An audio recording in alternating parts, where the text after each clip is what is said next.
ಸನ್ಮಾನ್ಯ ಉಪಮುಖ್ಯಮಂತ್ರಿಗಳಾದ ಶ್ರೀ ಡಿ.ಕೆ. ಶಿವಕುಮಾರ್ ಅವರು ಮಾತನಾಡಲಿದ್ದಾರೆ. ನಿಮ್ಮ ಜೋರಾದ ಚಪ್ಪಾಳೆಯೊಂದಿಗೆ ಸ್ವಾಗತಿಸಿ the honourable deputy chief minister of Karnataka Shri DK. Shivakumar.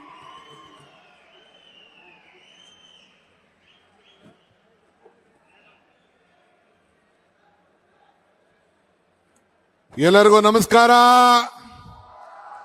ನಮಸ್ಕಾರ ಬಂಧುಗಳೇ, ವೇದಿಕೆಯಿರುವಂತ ಗೌರವಾನ್ವಿತ ಮುಖ್ಯಮಂತ್ರಿಗಳಂತ ಸಿದ್ದರಾಮಯ್ಯ ಸಾಹೇಬ್ರೆ, ನಾನು ಎಲ್ಲರ ಮಂತ್ರಿಗಳ ನನ್ನ ಸಹೋದ್ಯೋಗಿಗಳ ಹೆಸರನ್ನ ತೆಗೆದುಕೊಳ್ಳುವುದಿಲ್ಲ. ಯಾಕಂದ್ರೆ ಎಲ್ಲ 30 ಜನ ಮಂತ್ರಿಗಳು ಕೂಡ ಇದ್ದಾರೆ. ಎಲ್ಲರೂ ಕ್ಷಮಿಸಬೇಕು. ಎಲ್ಲ ಗೌರವಾನ್ವಿತ ಎಲ್ಲ ನನ್ನ ಸಹೋದ್ಯೋಗಿಗಳೇ, ಈ ಕಾರ್ಯಕ್ರಮ ಬಹಳ ಉತ್ತಮವಾಗಿ ಆಯೋಜನೆ ಮಾಡಿದಂತ ಡಾಕ್ಟರ್ ಪರಮೇಶ್ವರ್ ಅವರೇ, ಕೃಷ್ಣ ಬೈರೇಗೌಡ್ರೆ, ಎಲ್ಲ ರಾಜ್ಯದ ಎಲ್ಲ ಚೇರ್ಮನ್ಗಳೇ, ಶಾಸಕ ಮಿತ್ರರೇ, ಎಲ್ಲ ಮುಖಂಡಗಳೇ, ನನ್ನ ಅಧಿಕಾರಿಗಳೇ, ಎಲ್ಲ ಕಾರ್ಯಕರ್ತರುಗಳೇ ಮತ್ತು ಎಲ್ಲ ಫಲಾನುಭವಿಗಳೇ, ಈಗಾಗಲೇ ಕೃಷ್ಣ ಬೈರೇಗೌಡರು ಬಹಳ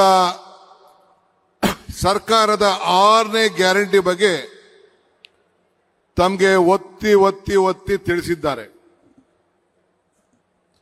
ನಾನಿಲ್ಲಿಗೆ ಬರಕ್ಕಿಂತ ಮುಂಚಿತವಾಗಿ ನಾನು ಮೊದಲು ತಡವಾಗಿ ಬಂದೆ, ಕ್ಷಮಿಸಬೇಕು. ಈ ಕಾರ್ಯಕ್ರಮ 20ನೇ ತಾರೀಕಿತ್ತು. ಆದರೆ ಈ ಬಸ್ ಸ್ಟ್ರೈಕ್ ವಿಚಾರದಲ್ಲಿ ಒಂದಿನ ಮುಂದಕ್ಕೆ ಹಾಕೊಳ್ಬೇಕಾದಂತ ಅನಿವಾರ್ಯತೆ ಇತ್ತು. ನಾನು 6-7 ವರ್ಷದಿಂದ ತಿರುಪತಿ ತಿಮ್ಮಪ್ಪನ ದರ್ಶನ ಮಾಡಿರಲಿಲ್ಲ. ಸೊ ಅದಕ್ಕೆ ಹೋಗಿ ಇವತ್ತು ತಿರುಪತಿ ದರ್ಶನವನ್ನ ಕುಟುಂಬದ ಸಮೇತ ನಿಗದಿ ಮಾಡಿಬಿಟ್ಟಿದೆ. ತಪ್ಪಿಸ್ಕೊಳಕ್ಕಾಗದೆ ಬೆಳಗಂಜಾವ ಮುಗಿಸಿ ಓಡಿ ಓಡಿ ಓಡಿ ಇಲ್ಲಿಗೆ ಬಂದಿದ್ದೇನೆ.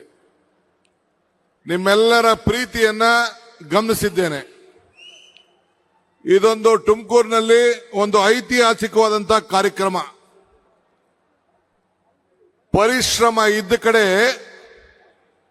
ಇತಿಹಾಸ ಸೃಷ್ಟಿ ಹಾಗೆ ಆಗುತ್ತದೆ. ನಂಬಿಕೆ ಇದ್ದ ಕಡೆ ಅದ್ಭುತಗಳು ನಡೆದೇ ನಡೀತದೆ. ಸತ್ಯ ಇದ್ದ ಕಡೆ ಗೆಲುವು ಇದ್ದೇ ಇರ್ತದೆ.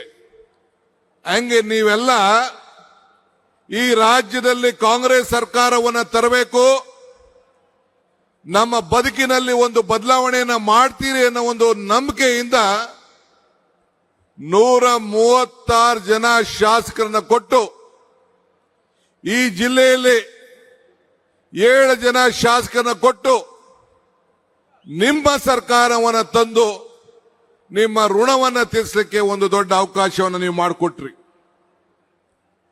ಬೆಂಗಳೂರು ಬಿಟ್ರೆ ಈ ತುಮಕೂರಿನಲ್ಲಿ ಒಂದು ದೊಡ್ಡ ಇತಿಹಾಸ.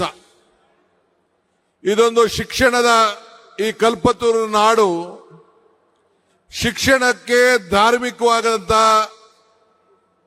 ಒಂದು ಐತಿಹಾಸಿಕವಾದಂತ ಕಾಶಿ ಇದ್ದಂಗೆ, ದಕ್ಷಿಣದ ಕಾಶಿ ಇದ್ದಂಗೆ. ಇದು ಧಾರ್ಮಿಕ, ಆಧ್ಯಾತ್ಮಿಕ, ಅನ್ನ, ಅಕ್ಷರ, ಆಶ್ರಯ ನೀಡಿದಂತ ಒಂದು ಪವಿತ್ರವಾದಂತ ಭೂಮಿ. ಈಗ ತಾನೇ ಡಾಕ್ಟರ್ ಪರಮೇಶ್ವರ್ ಅವರು ಹೇಳ್ತಾ ಇದ್ರು, ಬೆಂಗಳೂರಿಗೆ ಜನಸಂಖ್ಯೆಯನ್ನ ನಿಯಂತ್ರಣ ಮಾಡಬೇಕಾದ್ರೆ ಈ ಬೆಂಗಳೂರಿನ ಉತ್ತರ ಭಾಗದಲ್ಲಿ ಒಂದೇ ಒಂದು ಉಪಾಯ, ಈ ತುಮಕೂರನ್ನ 2ನೇ ಬೆಂಗಳೂರಾಗಿ ಪರಿವರ್ತನೆ ಆಗಬೇಕು ಅನ್ನೋದು ಅವರ ದೊಡ್ಡ ಸಂಕಲ್ಪ. ಇವತ್ತು ಅವರ 3 ವರ್ಷಗಳಲ್ಲಿ ನಾವೇನು ಕಾರ್ಯಕ್ರಮಗಳನ್ನ ಅಧಿಕಾರ ಸಿಕ್ಕಿದಾಗ ನಾವೇನು ಮಾಡಿದ್ದೇವೆ ಅಂತ ಹೇಳಿದ್ರೆ, ಇದು ಗಂಟುಗಟ್ಟಲೆ ಚರ್ಚೆಯನ್ನ ನೀವೆಲ್ಲ ಗಮನಿಸಿದ್ದೀರಿ. ಇವತ್ತು ತಮ್ಗೆಲ್ಲ ಕೊಟ್ಟಂತ ಆಶ್ವಾಸನೆಗಳು, ಇದನ್ನ ಪರಮೇಶ್ವರ್ ಅವರ ನೇತೃತ್ವದಲ್ಲಿ ಕಾಂಗ್ರೆಸ್ ಪಕ್ಷದ ವತಿಯಿಂದ ನಾನು, ಸಿದ್ದರಾಮಯ್ಯನವರು, ನಮ್ಮ ಪಕ್ಷದ ವರಿಷ್ಠರು ಚರ್ಚೆ ಮಾಡಿ ಪ್ರಣಾಳಿಕೆ ಅಧ್ಯಕ್ಷರಾಗಿ ನೇಮಕ ಮಾಡಿದ್ದು. ಇಲ್ಲಿಗೆ ಬರ್ಬೇಕಾದ್ರೆ ನಾನು ಗೂಗಲ್ ನೋಡ್ತಾ ಇದ್ದೆ. ಆಕ್ಸ್ಫರ್ಡ್ ಯೂನಿವರ್ಸಿಟಿಲಿ ಒಂದು ದೊಡ್ಡ ಉಲ್ಲೇಖನ ನಡೆದಿದೆ.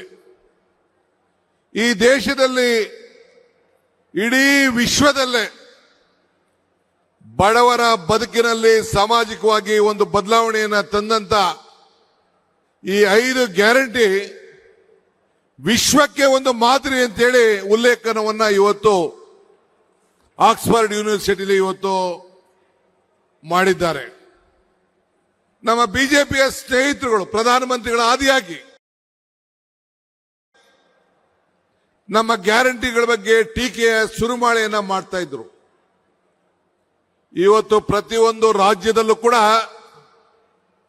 ಯಾವುದೇ ಪಕ್ಷದ ಸರ್ಕಾರ ಈ ದೇಶದಲ್ಲಿ ಇರಲಿ, ಯಾವುದೇ ರಾಜ್ಯದಲ್ಲಿ ಒಂದು ಸರ್ಕಾರ ಇರಲಿ, ಆ ಸರ್ಕಾರ ನಮ್ಮ ಗ್ಯಾರಂಟಿಯನ್ನ ಗಮನದಲ್ಲಿಟ್ಕೊಂಡು ಅವರ ಬದುಕಿನಲ್ಲಿ ಕಾಂಗ್ರೆಸ್ ಸರ್ಕಾರ ಕೊಟ್ಟಂತ ಗ್ಯಾರಂಟಿ ಇಡೀ ದೇಶಕ್ಕೆ ಮಾದರಿ ಅಂತೇಳಿ ನಮ್ಮ ಗ್ಯಾರಂಟಿಯನ್ನ ಇವತ್ತು ಕಾಪಿಯನ್ನ ಮಾಡಿಕೊಂಡು ನಮ್ಮ ಏನು ಒಂದು ತೀರ್ಮಾನದ ಬದ್ಧತೆ ಇದೆಯಲ್ಲ, ಬೆಲೆ ಏರಿಕೆ ಗಗನಕ್ಕೆ ಹೋಗ್ತಾ ಇದೆ, ಆದಾಯ ಪಾತಕ್ಕೆ ಹೋಗ್ತಾ ಇದೆ, ಇದಕ್ಕೆ ಸಹಾಯ ಮಾಡಬೇಕು ಅಂತೇಳಿ ಅವರು ಕೂಡ ನಮ್ಮ ದಾರಿಯನ್ನೇ ಇವತ್ತು ಹಿಡಿದು ಇವತ್ತು ಹೆಜ್ಜೆಯನ್ನು ಹಾಕ್ತಾ ಇದ್ದಾರೆ.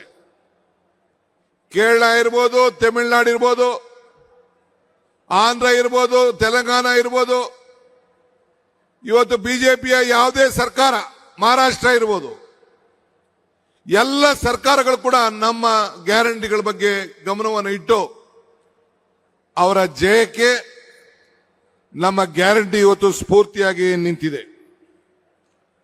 ಇವತ್ತು ನಾನು ತಮ್ಗೆ ಹೇಳೋದಿಷ್ಟೇ, ವಿರೋಧ ಪಾರ್ಟಿಯವರು ಟೀಕೆ ಮಾಡ್ತಾರೆ. ಆ ಟೀಕೆಗಳನ್ನು ನಾವು ಯಾವತ್ತೂ ಕೂಡ ಚರ್ಚೆ ಮಾಡೋಕೆ ಹೋಗುದಿಲ್ಲ. ನಾನಾಗಲೇ ಹೇಳಿದ್ದೇನೆ, ಟೀಕೆಗಳೆಲ್ಲ ಸಾಯ್ತವೆ, ನಮ್ಮ ಕೆಲಸಗಳು ಉಳಿತವೆ ಅಂತ ಹೇಳಿ. ಹಂಗೆ ಇವತ್ತು ನಮ್ಮೆಲ್ಲರ ಟೀಕೆಗಳನ್ನ ಮಾಡ್ತಾ ಇರೋಂಥ ವಿರೋಧ ಪಕ್ಷದವರಿಗೆ ಇಂಥ ಕಾರ್ಯಕ್ರಮಗಳಿಗೆ ಉತ್ತರ. ಇವತ್ತು ಈ 6 ಗ್ಯಾರಂಟಿಯಲ್ಲಿ ಕೃಷ್ಣ ಬೈರೇಗೌಡರ ನೇತೃತ್ವದಲ್ಲಿ 1,11,00,000 ಜನರಿಗೆ ಈ ಭೂಮಿ ಗ್ಯಾರಂಟಿಯನ್ನು ಕೊಟ್ಟು ಕಾರ್ಯಕ್ರಮವನ್ನು ನಾವು ಮಾಡ್ತಾ ಇದ್ದೇವೆ. ಬೆಂಗಳೂರು ನಗರದಲ್ಲಿ 27 ಲಕ್ಷದ ಜನರಿಗೆ ಇಂಥ ಖಾತೆಯ ಬದಲಾವಣೆಯನ್ನು ಮಾಡಿ ಅವರ ದಾಖಲೆಗಳನ್ನ, ಅವರ ಫೋಟೋ, ಅವರ ಆಸ್ತಿಗಳ ದಾಖಲೆ, ಅವರ ಆಸ್ತಿಗಳ ಫೋಟೋ ಇವೆಲ್ಲ ಕೊಟ್ಟು ಮುಂದಿನ ಅವರ ಪೀಳಿಗೆಗಳಿಗೆ ಭೂಮಿ ಗ್ಯಾರಂಟಿಯನ್ನು ನಾವು ಕೊಡ್ತಾ ಇದ್ದೇವೆ. ನಾನು ಬಿಜೆಪಿ ಜನತಾದಳದ ಸ್ನೇಹಿತರುಗಳು ಕೇಳ್ತೀನಿ ಇಷ್ಟೇ, ಇವರೆಲ್ಲ ಟೀಕೆ ಮಾಡ್ತಾ ಇದ್ದಾರೆ.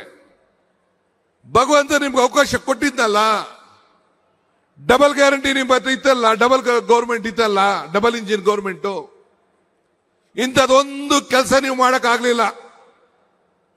ಕೋವಿಡ್ ಅಲ್ಲಿ ಸತ್ತಂತ ಜನರಿಗೆ, ಕೋವಿಡ್ ಅಲ್ಲಿ ನರಳಂತ ಜನರಿಗೆ ನಿಮ್ ಕೈಲಿ ಸರಿಯಾಗಿ ಅವ್ರಿಗೆ ನ್ಯಾಯವನ್ನು ಒದಗಿಸ್ಕೊಡಕ್ಕಾಗ್ಲಿಲ್ಲ.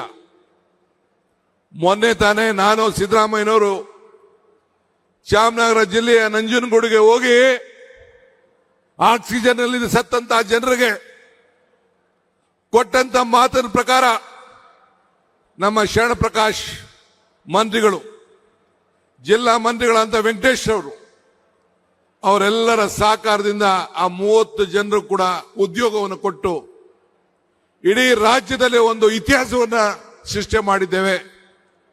ನಮ್ದಂತ ಜನರಿಗೆ ಈ ಸರ್ಕಾರ ಗೌರವನ ಕೊಡ್ತಾರೆ ಅಂತ ಹೇಳಿ ಮಾತು ಕೊಡೋದು ಮುಖ್ಯ ಅಲ್ಲ, ಆ ಮಾತನ್ನ ಉಳಿಸ್ಕೊಳ್ಳೋದು ಅಷ್ಟೇ ಮುಖ್ಯ ಅಂತೇಳಿ ಇವತ್ತು ಎತ್ತಿ ನಾವು ತೋರಿಸಿದ್ದೇವೆ. ನಾನಾಗ ಹೇಳ್ತಾ ಇರ್ತೀನಿ, ದೇವರು ವರನೂ ಕೊಡುವುದಿಲ್ಲ, ಶಾಪನೂ ಕೊಡುವುದಿಲ್ಲ, ಅವಕಾಶ ಮಾತ್ರ ಕೊಡ್ತಾನೆ. ಕೊಟ್ಟಂತ ಅವಕಾಶದಲ್ಲಿ ನೀವು ಸರಿಯಾದ ರೀತಿ ಉಪಯೋಗಿಸ್ಕೊಳ್ಬೇಕು ಅಂತೇಳಿ ಇವತ್ತು ಈ ಕೃಷ್ಣ ಬೈರೇಗೌಡರ ಇಲಾಖೆಯಲ್ಲಿ ನಮ್ಮ ಎಲ್ಲ ಅಧಿಕಾರಿಗಳಿದ್ದಾರೆ, ನಮ್ಮ ಸೆಕ್ರೆಟರಿ ಅವರು, DC ಅವರು ಎಲ್ಲ ಕೂಡ ವಿಲೇಜ್ ಅಕೌಂಟೆಂಟ್ ಇಂದ ಹಿಡಿದು ಎಲ್ಲ ನೀವೆಲ್ಲ ಕೆಲಸ ಮಾಡಿದ್ದೀರಿ, ರೆವಿನ್ಯೂ ಇನ್ಸ್ಪೆಕ್ಟರ್ ಎಲ್ಲ. ನೀವು ಅಧಿಕಾರದಲ್ಲಿ ಇರೋದು ಮುಖ್ಯ ಅಲ್ಲ. ನಿಮ್ಮ ಅಧಿಕಾರದ ಅವಧಿಯಲ್ಲಿ ನೀವು ಜನರ ಋಣವನ್ನು ಯಾವ ರೀತಿ ತೀರಿಸಿದ್ದೀರಿ, ಯಾರನ್ನು ಕೂಡ ನೀವು ಮೆಚ್ಚಿಸಬೇಕಾದಂತ ಅವಶ್ಯಕತೆ ಇಲ್ಲ. ನಿಮ್ಮ ಆತ್ಮ ಸಾಕ್ಷಿಗೆ ನೀವೆಲ್ಲ ಸಮಾಧಾನ ರೀತಿಯಲ್ಲಿ ನೀವೆಲ್ಲ ದುಡಿದಿದ್ದೀರಿ. ಅದಕ್ಕೆ ಕೃಷ್ಣ ಬೈರೇಗೌಡರ ಮುಖಂಡತ್ವದಲ್ಲಿ ಆ ಇಲಾಖೆ ಎಲ್ಲ ಅಧಿಕಾರಿಗಳಿಗೆ ಕಾಂಗ್ರೆಸ್ ಸರ್ಕಾರದ ಪರವಾಗಿ, ಈ ನಾಡಿನ ಎಲ್ಲ ಜನತೆಯ ಪರವಾಗಿ ಅವ್ರಿಗೊಂದು ಕೋಟಿ ನಮಸ್ಕಾರಗಳನ್ನು ಅರ್ಪಿಸಲಿಕ್ಕೆ ಸರ್ಕಾರದ ಪರವಾಗಿ, ಪಕ್ಷದ ಪರವಾಗಿ ಬಯಸ್ತೇನೆ. ಎಲೆಕ್ಷನ್ ಬಂದಾಗ ಒಂದು ಮಾತು ಹೇಳಿದ್ದೆ. ಮೊನ್ನೆ ತಾನೇ ಕುಮಾರಸ್ವಾಮಿ ಅವರು ಬೆಂಗಳೂರು ನಗರದಲ್ಲಿ ಬಿಯಿಂದ ಎ ಖಾತೆ ಮಾಡಿಸ್ಬೇಕಾರೆ ನಮ್ಮ ಸರ್ಕಾರ ಬಂದ್ಬಿಡ್ತದೆ, ನೀವು ಯಾರು ದುಡ್ಡು ಕಟ್ಟಕ್ಕೆ ಹೋಗ್ಬೇಡಿ, ನಾವು ಬಂದು ಮಾಡ್ತೀವಿ ಅಂತ ಪಾಪ ಮಾತಾಡಿದ್ದಾರೆ. ಅದಕ್ಕೆ ಹಿಂದೆನೆ ನಾನು ಉತ್ತರವನ್ನು ಹೇಳಿದ್ದೇನೆ.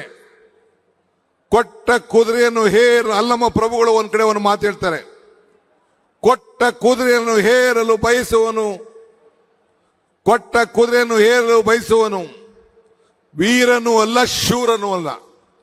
ಅಧಿಕಾರ ಕೊಟ್ಟಾಗ ನಿನ್ ಕೈಲಿ ಮಾಡಕ್ಕಾಗದೇ ಇದ್ದಾಗ, ಅಧಿಕಾರ ಇಲ್ಲದೆ ಹೋದಾಗ ಬರೀ 17 ಜನ ಮಡಿಕೊಂಡು ನಾನು ಹರಿತೀನಿ ಅಂತಂದ್ರೆ ನಿಮ್ ಕೈಲಿ ಏನು ಮಾಡ್ಲಿಕ್ಕೆ ಸಾಧ್ಯ ಇಲ್ಲ. ನಿಮ್ಮ ಶಾಸಕರು ವಿಧಾನಸಭೆಯಲ್ಲಿ ಒಬ್ರು ಕೂಡ ಈ ಬಡವರ ಬಗ್ಗೆ ಒಂದಿನ ಒಂದು ಮಾತಾಡಕ್ಕಾಗಿಲ್ಲ. ನಿಮ್ಮಲ್ಲಿರುವಂತಹ ಸಮಸ್ಯೆ ಬಗ್ಗೆ ಬಗೆಹರಿಸ್ಕೊಳ್ಳಕ್ಕೆ ನಿಮ್ಮ ಹತ್ರ ಟೈಮ್ ಇಲ್ಲ. ಇನ್ನು ಸರ್ಕಾರ ಬರ್ತದೆ ಅನ್ನೋ ಮಾತಾಡೋಂಥ ಅವಶ್ಯಕತೆ ಬೇಡ. ಈ ರಾಜ್ಯದ ಜನತೆ ಬಿಜೆಪಿಗೆ ಒಂದು ದೊಡ್ಡ ಅವಕಾಶ ಪಾರ್ಲಿಮೆಂಟ್ ಅಲ್ಲಿ ಕೊಟ್ಟರು, ಲೋಕಸಭೆಯಲ್ಲಿ ಕೊಟ್ಟರು. ಪ್ರಧಾನಮಂತ್ರಿಗಳು ಏನು ಹೇಳ್ತಾ ಇದ್ದಾರೆ? ಇವತ್ತು ನಾವು ಇವತ್ತು ಗ್ಯಾರಂಟಿ ಕೊಟ್ಟು ನಿಮ್ಮ ಬದುಕಿನಲ್ಲಿ ನಾವು ಬೆಳಕನ್ನು ಕೊಡ್ತಾ ಇದ್ದೇವೆ. ಅದಕ್ಕೆ ಎಲೆಕ್ಷನ್ ಟೈಮಲ್ಲಿ ಹೇಳಿದ್ ನಾನು, ಕಮಲ ಕೆರೆಯಲ್ಲಿದ್ದರೆ ಚಂದ, ತೆನೆ ಹೊಲದಲ್ಲಿದ್ದರೆ ಚಂದ, ಈ ದಾನ ಧರ್ಮ ಮಾಡುವ ಕೈ ಅಧಿಕಾರದಲ್ಲಿದ್ರೆ ಮಾತ್ರ ಚಂದ ಅಂತ ಹೇಳಿದೆ. ಈ ಅಧಿಕಾರ, ದಾನ ಧರ್ಮ ಮಾಡುವ ಕೈ ಅಧಿಕಾರ ಇದ್ದದಕ್ಕೆ ಇಂಥ ಗ್ಯಾರಂಟಿಗಳನ್ನು ಕೊಟ್ಟು ನಿಮ್ಮ ಬದುಕಿನಲ್ಲಿ ಬದಲಾವಣೆಯನ್ನು ಇವತ್ತು ನಾವು ಮಾಡ್ತಾ ಇದ್ದೇವೆ. ಇವತ್ತು ಬದುಕಿನಲ್ಲಿ ಹೆಜ್ಜೆ ಗುರುತುಗಳನ್ನು ಉಳಿಸ್ಕೊಳ್ಬೇಕು ಅನ್ನೋ ದೃಷ್ಟಿಯಿಂದ ಇಂಥ ಕಾರ್ಯಕ್ರಮವನ್ನು ಮಾಡ್ತಾ ಇದ್ದೇವೆ. ನಾನು ಬಿಜೆಪಿ ಸ್ನೇಹಿತರುಗಳ ಕೇಳ್ತಾ ಇದ್ದೀನಿ, ಬಹಳ ಕನಸು ಕಾಣ್ತಾ ಇದ್ದಾರೆ ಪಾಪ. ನಿಮ್ಮ ಪ್ರಧಾನಮಂತ್ರಿಗಳು ಯಾಕೆ ಹೇಳ್ತಾ ಇದ್ದಾರೆ?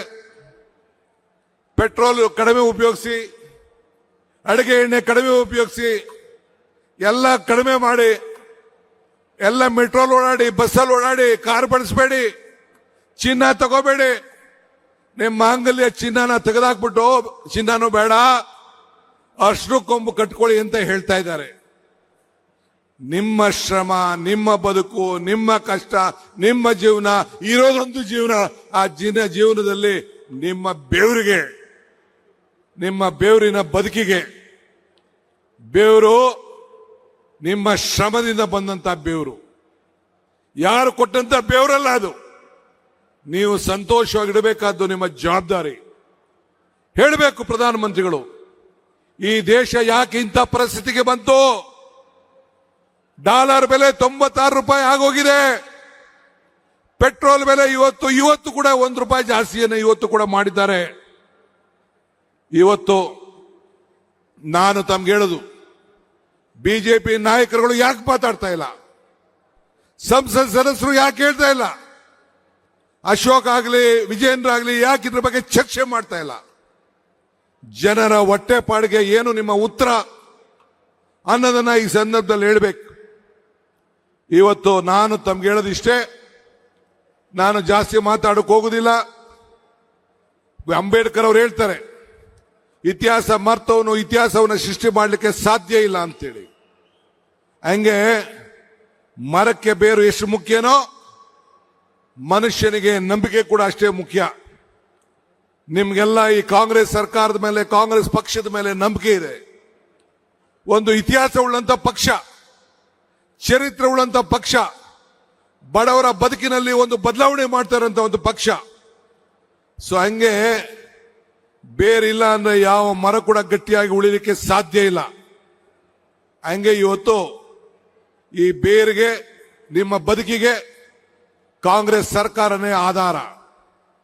ಉಳ್ಳೋನ್ಗೆ ಭೂಮಿ ಇರ್ಬೋದು, ಈ ಭೂಮಿ ಗ್ಯಾರಂಟಿ ಇರ್ಬೋದು, ನಿಮ್ಮ ಬದುಕಿಗೆ ಹಣ ಇರ್ಬೋದು. ಇವತ್ತು ಗ್ಯಾರಂಟಿ ನಮ್ಮ ಶಕ್ತಿ ಯೋಜನೆ, ನಮ್ಮ ರಾಮಲಿಂಗಾರೆಡ್ಡಿ ಅವರು ಇಲ್ಲೆಲ್ಲ ಇರಬೇಕು. 5,000 ಹೊಸ ಬಸ್ಸನ್ನು ತೆಗೆದಿದ್ದೀವಲ್ಲ, ನನ್ನ ತಾಯಂದಿರು ಓಡಾಡ್ಲಿಕ್ಕೆ ನಿಮ್ ಕೈಲಿ ಆಯ್ತಾ? ಅದು ಆಯ್ತಾ? ಹಂಗೆ ದೇವ್ರು ಕೊಟ್ಟಿರೋದು 2 ಆಯ್ಕೆ, ಒಂದು ಕೊಟ್ಟು ಹೋಗ್ಬೇಕು, ಇಲ್ಲ ಬಿಟ್ಟು ಹೋಗ್ಬೇಕು. ಹಂಗೆ ಅಧಿಕಾರ ಸಿಕ್ಕಂತ ಸಂದರ್ಭದಲ್ಲಿ ಈ ವೇದಿಕೆಯಲ್ಲಿರುವಂತ ಎಲ್ಲ ನನ್ನ ಮಂತ್ರಿಗಳು, ಸಹೋದ್ಯೋಗಿಗಳು ಅವರವ್ರ ಇಲಾಖೆಯಲ್ಲಿ ಒಂದು ದೊಡ್ಡ ಸಾಧನೆಗಳನ್ನು ಮಾಡಿ ನಿಮ್ಗೆಲ್ಲ ಒಂದು ಶಕ್ತಿಯನ್ನ ತುಂಬಿದ್ದಾರೆ. ಆದ್ರಿಂದ ನಿಮ್ಮ ಪ್ರೀತಿ, ವಿಶ್ವಾಸ ಯಾವಾಗಲೂ ಕೂಡ ಇರಲಿ. ಮತ್ತೆ ಈ ರಾಜ್ಯದಲ್ಲಿ ನಿಮ್ಮ ಸರ್ಕಾರ ಬಂದೇ ಬರ್ತದೆ. ಬರ್ಕೊಳ್ಳಿ, ಇವತ್ತು ಜನತಾದಳ ಬಿಜೆಪಿ ಇಬ್ರು ಸೇರಿ ಬರ್ಕೊಳ್ಳಿ, ನೀವು ಬರ್ಕೊಳ್ಳಿ. ನಿಮ್ಮ ಸರ್ಕಾರ, ಕಾಂಗ್ರೆಸ್ ಸರ್ಕಾರ ಈ ರಾಜ್ಯದಲ್ಲಿ ನಿಮ್ಮ ಬದುಕಿನ ನಾವು ಯಾವ ರೀತಿ ಬದಲಾವಣೆಯನ್ನ ಮಾಡ್ತಾ ಇದ್ದೇವೆ, ಇಡೀ ದೇಶಕ್ಕೆ ಒಂದು ಮಾದರಿ ಸರ್ಕಾರವನ್ನು ಕೊಟ್ಟಿದ್ದೇವೆ, ಅದನ್ನ ಉಳಿಸ್ಕೊಂಡು ಹೋಗ್ತೇವೆ. ನಿಮ್ಮ ಆಶೀರ್ವಾದ ಸದಾ ಇರಲಿ. ಈ ದೇಶಕ್ಕೆ ನೋಡಿ, ರಾಷ್ಟ್ರ ಧ್ವಜ ಹಾರಾಡ್ತಾ ಇದೆ, ಬಣ್ಣ, ರಾಷ್ಟ್ರಗೀತೆ ಮಾತಾಡ್ತೇವೆ, ಸಂವಿಧಾನ ಮಾತಾಡ್ತೇವೆ.